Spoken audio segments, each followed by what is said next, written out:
sitting on a Mino Cajon. It's an adjustable snare Cajon. What I'm going to do is just talk about a couple ways of developing coordination on this instrument.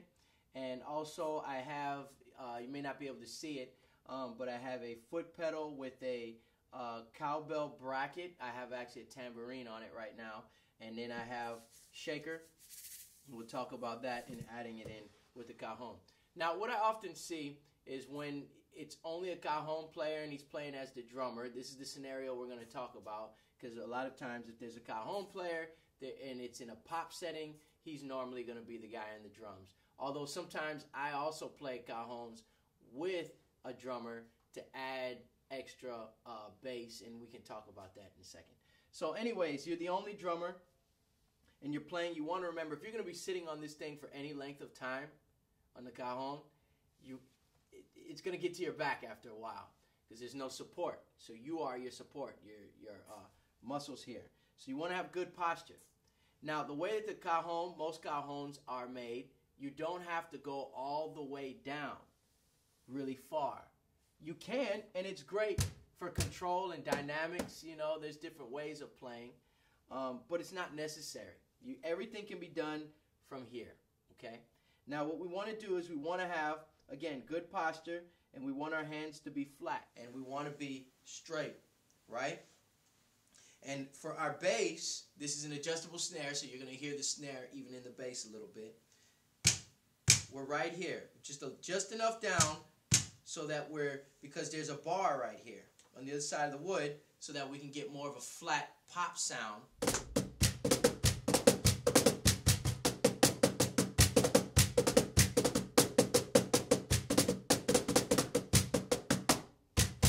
Okay, so we have bass right here.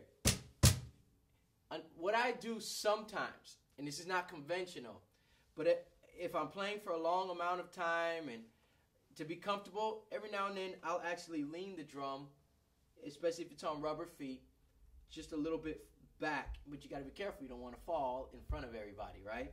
So you want to keep yourself stable, but I might lean it back a little bit, and it's a little more ergonomic. Or you can purchase an ergonomic Cajon.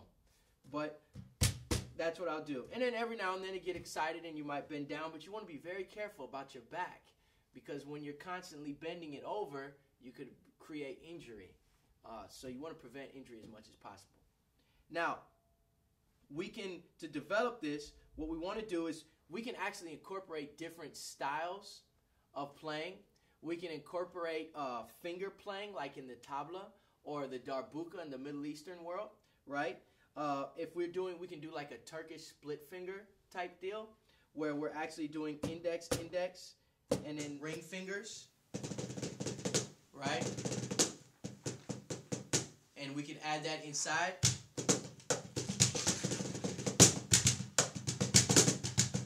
And we can add rudiments with the Cajon. 7-stroke roll, 5.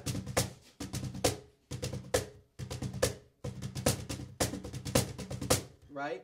We can add a bass in there. Okay? We can add our heel toes, right?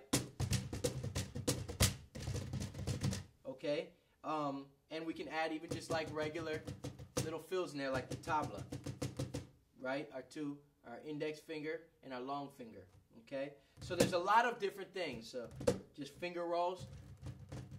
Right? A lot of different things we can add with the Cajon. Now the Cajon is originally from Peru, but it was incorporated in flamenco music and into music from Spain. So there are different versions, there's different styles. Now it's very popular in pop music. If you're the only drummer, it's very popular in acoustic music, like if you have acoustic guitar.